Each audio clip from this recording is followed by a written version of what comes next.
This, Madam Chair. Um, Chairperson, can I answer Congressman Sanfernando? Yes, po. Go ahead, po, Chairman. Thank you. Our position remains to be the same.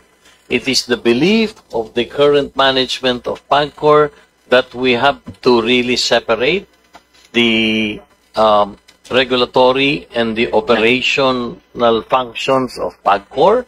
And with regard to your concern that the government will lose revenue, I would like to state that it will not happen.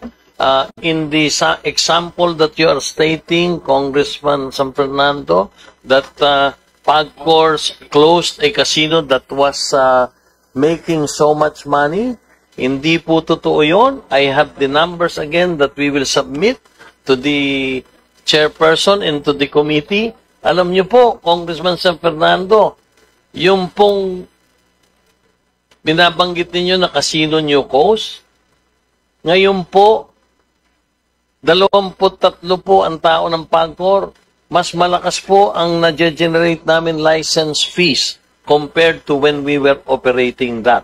And to prove that, Congressman Sanfernando, we will also submit to this committee the results of operations of PAGCOR since the time of the privatization of, I guess you would call it the privatization of Casino Filipino New Coast. Mapapakita po namin doon, hindi po totoong nalugi ang gobyerno. Ang totoo po, kimita pa po ng masagit ang gobyerno sa pangkasalukuyan nung hindi na po Casino Filipino ang nagpapatakbo nung nasabing operation. On that, Madam Chair, I manifest na magsi-second round po ako. Okay. I was just about to say one last question. Thank you very much, Representative Sanfernando. We'll move to the next interpellator on the part of the majority, Vice Chair Rufus Rodriguez. Thank you, Madam Chair, our distinguished colleagues, and of course we thank Chairman Tenco and the PAGCOR officialdom for their presentation. I would like to disclose, Madam Chair, that this representation 3 weeks ago had a privileged speech calling for the total ban of online gambling. This was followed 2 weeks ago by the filing on August 8 of my House Bill 3169, which is entitled Banning All Forms of Online Gambling in the Philippines and Imposing Stiff Penalties for violations thereof. The reason for this, Madam Chair, is because online gambling has become an epidemic in this country. So many surveys and research have shown that majority of our people in the Philippines are already into online gambling. But I will cite just one. This is quite recent. 2023, Capstone Intel, the research firm, Capstone Intel, reported that with the rise of technology and the internet, more people are turning to online betting. And the results of a survey they conducted in 2023 shows that across the country, out of 1,200 respondents, 64%,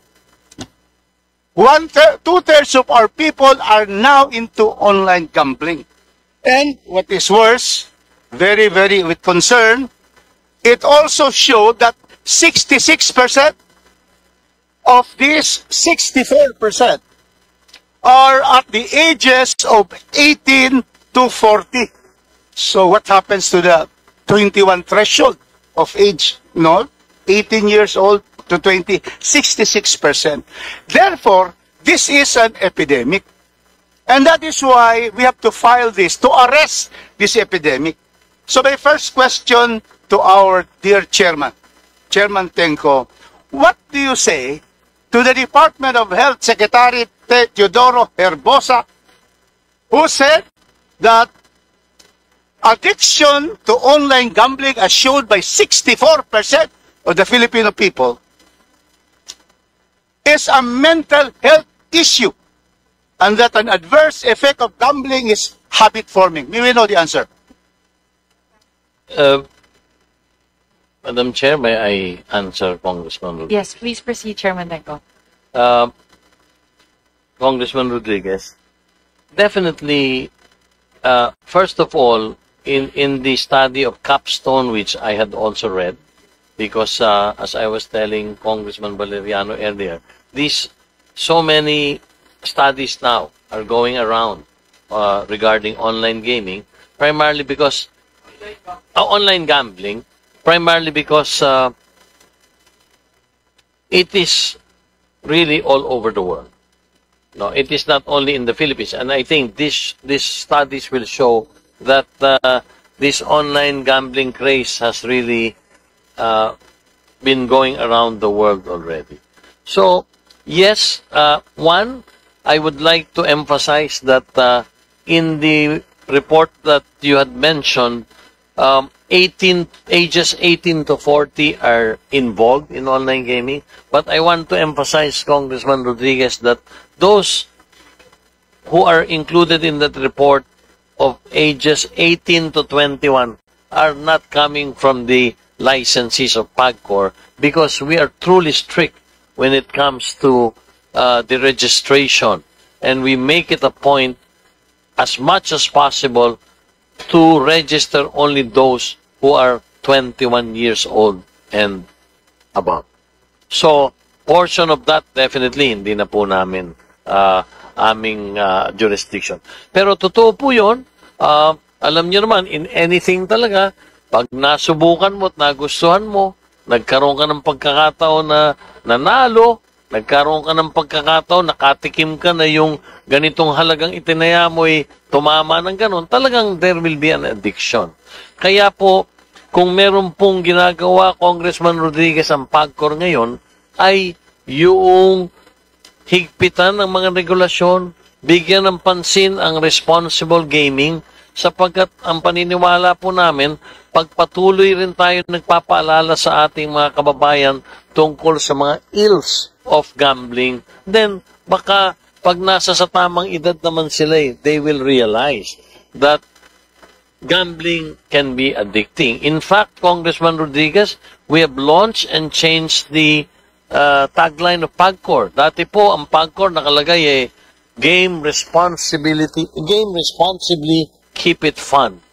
Inalis na po namin yon. Ngayon, ang malaki na pong mga pinagkakalat namin sa mga posters, sa mga billboards, sa mga leaflets ay gambling can be addictive, know when to stop.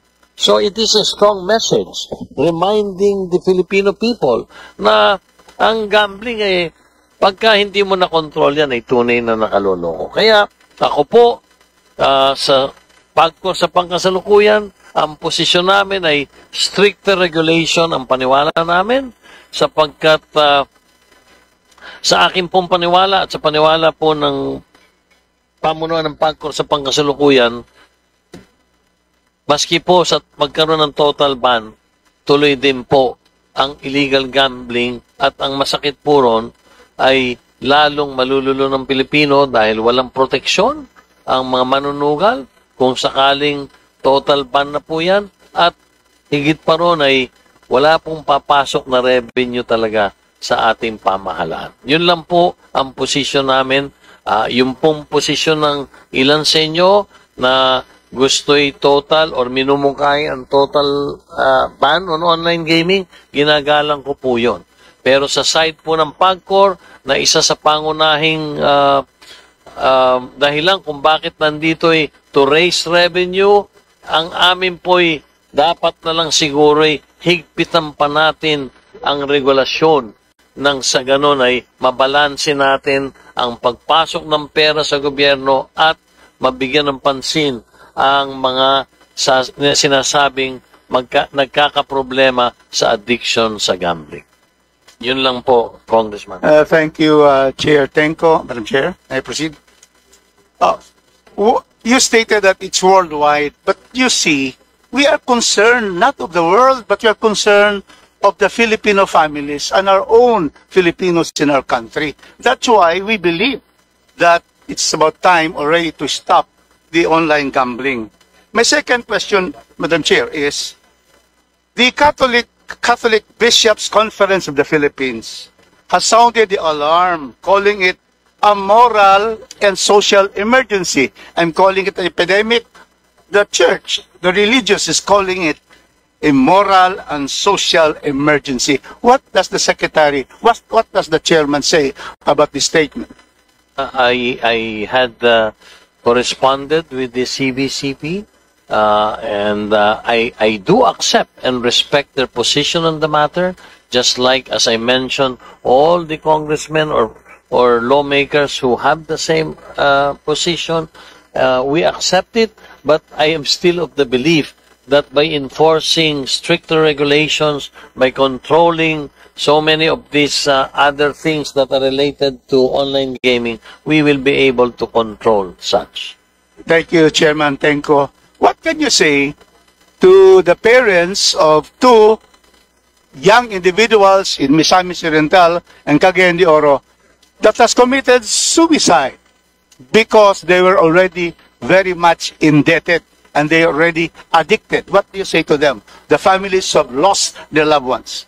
Well, I can only ask for. I can only say that I am very concerned. Yes, that is part of it. There are cases. In fact, one was brought up to me personally by Senator Subiri last week, and I spoke to the mother of the victim, and so with the members of his family, and I had honestly apologized for what had happened, and I tried to see how PAGCOR could be of help, and we were able to come across, and I did give some support to them. Not only the monetary support, but even support for the possibility of other members of their family being referred to rehabilitation centers, because they were saying na may iba na rin daw barkada at kamag-anak yung kanilang anak. And ang masasabi ko lang po talagang in any form of addiction, in any form of mayroon po talagang nangyayaring ganun. Kung talaga lang kaya kong maabot ang lahat ng mga biktimang ganyan, aabutin po ito ng PAGCOR at unay hihingi ng pagpapatawad sa pagkukulang namin at magkakaloob ng anumang uri ng suportang maipagkakaloob namin sa mga nasabing biktima. Thank you, Chairman Tenko. The pervasive statement of the chair is that there's a big problem because of illegal online gambling. But, Madam Chair, more so that we have legalized online gambling. And that's the reason why there is an epidemic. We are saying that, yes, illegal online gambling has caused this epidemic, but more so because we have legalized. And that is why the earlier we stop the legalized gambling, the more we are able to control and stop this. And I remember, Chairman Tenko, you were here in a hearing and regarding Pogo. You were insisting that once the Pogos that are registered are okay, and they should continue. Fortunately, the President did not follow your advice. The President, as parents patri of our nation, the father of the Filipino nation, the father of the families, declared the really illegal, the Pogo, and banned the Pogo. Now you're saying that you have to just regulate it. Madam Chair, I hope the President would listen to the cries of the families all over the Philippines. Broken families, husbands not anymore working, depending on their gambling bets.